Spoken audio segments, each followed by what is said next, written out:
The bell above the door chimed, but Olivia Harper barely registered it. She was balanced precariously on the ancient wooden ladder, wrestling with a box of dusty paperbacks that her mother had apparently stashed on the highest shelf years ago and forgotten. The April sunshine streamed through the front windows of turning pages, illuminating dancing dust motes that tickled her nose. "Be right with you," she called, voice strained as she tried to maintain her balance. "Take your time," replied a deep voice that sent an electric current down her spine. 15 years dissolved in an instant. Olivia's hands went slack, the box slipping from her grasp. She made a desperate grab for it, overcorrected, and felt the ladder wobble beneath her. Strong hands steadied the ladder. "Whoa there. I've got you." Heart pounding, Olivia looked down into eyes the color of roasted coffee beans, eyes she'd once known better than her own. Eyes that had haunted her dreams for years after she'd left this town. Noah Miller! His name escaped her lips like a sigh. He looked different. Broader shoulders, laugh lines around his eyes, flecks of silver at his temples. But his smile was exactly the same, slightly crooked with a dimple on the left side. "Liv!" Nobody else had ever called her that. "I heard you were back in town." Small towns. Of course he knew. Everyone in Cedar Grove probably knew that Olivia Harper had crawled home after her divorce, tail between her legs, to care for her mother and the bookstore that had been in their family for 3 generations. "Just got back last week," she said, descending the ladder with as much dignity as she could muster. Mom's hip replacement was more complicated than expected. Noah nodded. "Margaret's always been tough. How's she doing?" Complaining about physical therapy and trying to micromanage the store from her recliner. Olivia set the box on the counter, noticing the layer of dust coating her hands. Great. 15 years after breaking her heart, and Noah Miller catches her looking like a disheveled mess. Some things never change. His smile was warm, but there was something else in his expression. Caution, perhaps. An awkward silence bloomed between them, 15 years of unspoken words filling the space. So, Olivia finally managed, professional instincts kicking in. "What can I help you with today?" "Books for Emma." His face softened. "My daughter. She's 8 and going through books faster than I can buy them." Daughter. Right. The town grapevine had been efficient, as always. Noah had married Jessica Reynolds, his college girlfriend, shortly after Olivia left town. And then, 5 years ago, Jessica had died in a car accident, leaving Noah to raise their daughter alone. "What does she like to read?" Olivia asked, slipping into bookseller mode. "Everything. Lately, she's into mysteries and anything with animals." Olivia nodded, moving toward the children's section. "I think I have just the thing." For the next 20 minutes, they were just a bookseller and customer, Olivia selecting titles and Noah considering each one thoughtfully. When he finally paid for a stack of books that would keep Emma busy for at least a few weeks, Olivia thought that would be it. A strange, unexpected encounter to process later with a glass of wine. But Noah hesitated at the door. "It's good to see you, Liv." "You too," she replied automatically. "Maybe we could catch up sometime. For old time's sake." Olivia thought of the last time she'd seen him, tears streaming down her face as she drove away from Cedar Grove, certain she'd never return. She thought of the engagement ring she'd thrown at him, the shouted accusations, the heartbreak that had taken years to heal. "I'm pretty busy with the store and Mom," she hedged. Noah's smile dimmed slightly. "Of course. No pressure. I'm just around the corner at the fire station if you change your mind. Still the same number, too." After he left, Olivia sank onto a stool behind the counter, mind reeling. She'd spent years wondering what she would say if she ever saw Noah again. Now he was here in her bookstore, acting like they were old friends who'd simply lost touch. Not like he'd shattered her heart into a million pieces when he'd broken off their engagement just 2 months before the wedding. The next day, Olivia was shelving new releases when the bell chimed again. This time, a small girl with dark curls and familiar brown eyes stepped inside, followed by an older woman. "You must be Olivia," the woman said warmly. "I'm Sarah Watson, Noah's mother-in-law or former mother-in-law, I suppose, though we don't think of it that way. And this is Emma." "Hi," Emma said solemnly. "Dad said you have the best books in town." Sarah explained that she watched Emma after school while Noah worked at the fire station. She insisted on coming to see the bookstore her dad couldn't stop talking about last night. Olivia's heart did a strange little flip. Noah had been talking about her. Emma quickly made herself at home among the bookshelves while Sarah chatted. It's been hard since Jessica passed. Noah does his best, but... She trailed off, watching Emma with sad eyes. I was sorry to hear about Jessica, Olivia said sincerely. She'd never met the woman who had married the love of her life, but the pain in Sarah's eyes was real. Life takes unexpected turns, Sarah replied sagely. Noah was just saying the same thing last night. Said seeing you again was like being given a second chance at something he thought was lost forever. Before Olivia could process that bombshell, Emma approached with a book. Can I read this here? Dad always says bookstores are for reading, not just buying. And so began a routine. Emma and Sarah would stop by after school 3 days a week. Emma would read quietly in the children's corner while Sarah helped Olivia with inventory or simply chatted over tea. Olivia learned that Noah had become Cedar Grove's fire chief, that Emma played soccer and was learning piano, that Sarah had moved in with them after Jessica's death to help out. Through these conversations, pieces of the past 15 years fell into place. Noah had married Jessica 2 years after Olivia left. Their daughter was born 3 years later, and then Jessica was gone, leaving behind a devastated husband and a 3-year-old who barely remembered her mother.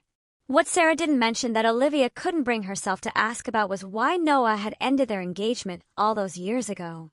The explanation he'd given then had never made sense, that he wasn't ready, that he wasn't sure they wanted the same things. It had seemed like such a flimsy excuse after 4 years together, especially when he proposed in the first place. 2 weeks after Noah's initial visit, he finally returned to the store. It was closing time, and Olivia was counting the day's receipts when he walked in. We're actually closed, she started to say, before recognizing him. I know. I was hoping to catch you alone. He held up a paper bag. I brought dinner from Angelo's. Your mom mentioned you've been working late. You talked to my mom. I stopped by to see how she was doing. Fire department does wellness checks on seniors recovering from surgery. Of course. Noah had always been thoughtful that way. Olivia should have said no. Should have maintained the professional distance she'd been clinging to. But Angelo's had the best lasagna in 3 counties, and she was starving. They ate at the small table in the back room, awkwardness gradually giving way to cautious conversation. Noah told her about the challenges of raising Emma, about his work at the fire department. Olivia shared stories about her life in Chicago, carefully avoiding any mention of her ex-husband, Richard. Emma loves coming here, Noah said as they finished eating. She talks about you all the time. She's a special kid, Olivia replied honestly. You've done a good job with her. Noah's expression turned serious. Liv, there's something I've wanted to tell you since the moment you walked back into town. Her heart stuttered. Noah, I owe you an explanation. About what happened back then. Olivia shook her head. It was 15 years ago. We were kids. We were in love, he corrected gently. And I broke that. I've regretted it every day since. You married someone else, she pointed out, the old hurt flaring unexpectedly. I did, and I love Jessica, but that doesn't change the fact that I hurt you for all the wrong reasons. Olivia stood abruptly, gathering their trash. It's late, and I still need to close out the register. Noah stood too, but didn't push. Okay, but Liv, I'm not going anywhere this time. Over the next few weeks, Noah became a regular at the store. Sometimes with Emma, sometimes alone. He'd bring coffee in the mornings, or help her shelve books in the evening. They carefully kept their conversations light, rebuilding a friendship on neutral ground. One rainy afternoon, Olivia was helping Emma find materials for a school project when the girl asked, innocently, Did you know my dad when you were little? Olivia hesitated. Yes, we were friends in high school. Were you his girlfriend? So much for the town grapevine not reaching 8-year-old ears. For a while, yes. Emma considered this seriously. Dad doesn't date. Grandma says he's too busy taking care of me. But I think he's lonely. Out of the mouths of babes. Your dad loves you very much, Olivia said carefully. I know, but he smiles more when you're around. With that bomb dropped, Emma returned to her project. That night, unable to sleep, Olivia found herself digging through old boxes in her mother's attic. She found what she was looking for in a dust-covered bin labeled Olivia College. A small wooden box containing mementos she hadn't been able to throw away but couldn't bear to look at either. Inside was a stack of letters tied with a faded ribbon, ticket stubs from concerts and movies, a pressed flower from prom, and a small velvet box. With trembling fingers, she opened it, revealing the engagement ring she'd thrown at Noah in anger, the ring he must have retrieved and returned to her mother after she'd left town. Nestled beside it was a sealed envelope with her name written in Noah's familiar handwriting. A letter she'd never opened, never even known existed. Heart pounding, she broke the seal. Liv, by the time you read this, you'll be gone. Your mom says you're leaving for Chicago tomorrow. I don't blame you for not wanting to see me again, but there are things you need to know. I didn't break off our engagement because I didn't love you or didn't want to marry you. God knows that's all I've ever wanted. I did it because I found out about the fellowship you were offered in Chicago, the one you never told me about. Your mom let it slip, thinking I already knew. You gave up a full scholarship to Northwestern for community college so we could stay together. And now you were going to give up this amazing opportunity, one that would launch the career you've always dreamed of. All for me, for this small town, for the life I could offer you. I couldn't let you do that. I couldn't be the reason you gave up your dreams. So I made the hardest choice of my life. I let you go so you could fly. I'm sorry for the pain I caused. I'm sorry I wasn't brave enough to tell you the truth.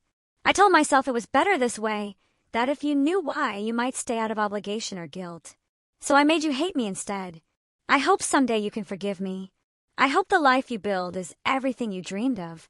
I will always love you. Noah. Tears streamed down Olivia's face. All these years, she believed he simply hadn't loved her enough, that she hadn't been enough, when in reality, he'd sacrificed their relationship because he thought it was best for her. The irony was crushing. She'd gone to Chicago, built a successful career in publishing, married a man who turned out to care more about her connections than her heart. And now here she was, back in Cedar Grove, right where she'd started. The next morning, Olivia marched into the fire station. Noah was in his office, looking up in surprise when she burst through the door. You're an idiot, she announced, tossing the letter onto his desk. He stared at it, recognition dawning on his face. You never read it. Not until last night. Noah stood slowly. Liv! You made a decision about my life without consulting me. You decided what was best for me, what would make me happy, without even asking what I wanted. I know, he said quietly. I was young and stupid and thought I was being noble. Noble, she repeated incredulously. Do you have any idea what I went through? Thinking you just stopped loving me. I never stopped loving you, he said simply. Not for one day. The anger that had propelled her across town suddenly deflated, leaving only the raw truth. I never stopped loving you either. Even when I thought I hated you. Noah moved around the desk, stopping just short of touching her. I know I have no right to ask for another chance. You have a life in Chicago. Had, she corrected. My life is here now. Mom needs me. The store needs me. She took a deep breath. And maybe I need you.